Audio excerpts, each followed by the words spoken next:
Fox 8 Morning Edition starts now. Your time now 7:21, and some people get ready for beach season with plenty of exercise and watching what they eat. But the U.S. government recently released some new dietary guidelines, and Dr. Meredith Maxwell joins us now with what that means for your next meal. Good morning to you. Good morning. Okay, so let's talk about some of these updated guidelines. So what's different with cholesterol? A and lot. A governmental advisory committee has recommended changes based on new trials that they've done, kind of overhauling a lot of what we believed previously. Now, it still has to be approved by, the Agricultural Department and Health and Human Services, but they usually follow their recommendations. So probably no changes till later this year. But a lot of what we thought is now different, and it can affect everything from your doctor's advice to school lunches to what your nutrition label says. So it's a kind of important.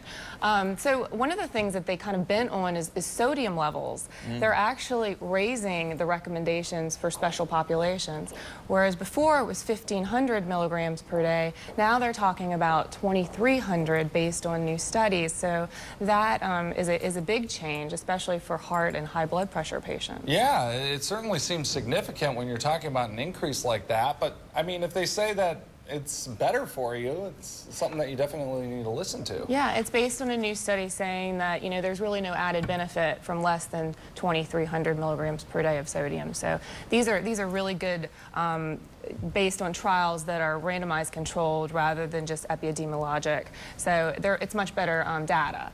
Okay. Another thing that they're doing is they're recognizing good fats, which is a big deal. So the difference between the good fats and the bad fats. So they're really not limiting your overall fat intake, but actually the saturated fats in general to less than 10% of your total recommended daily value. So that's also a new change that was needed. Yes, it's important because I think, people often think of fats as a bad thing. Well, it's like, no, there are good fats. Right. And then there's bad ones, and right. It's good that they're making this distinction. I think so. Another thing they're taking a look at that they never took a look at before is caffeine.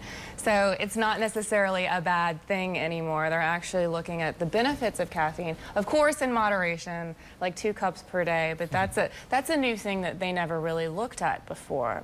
Okay, yeah, so not 2 cups per hour, 2 cups per day. Exactly, but I'm sure you need more than the average person. Yes.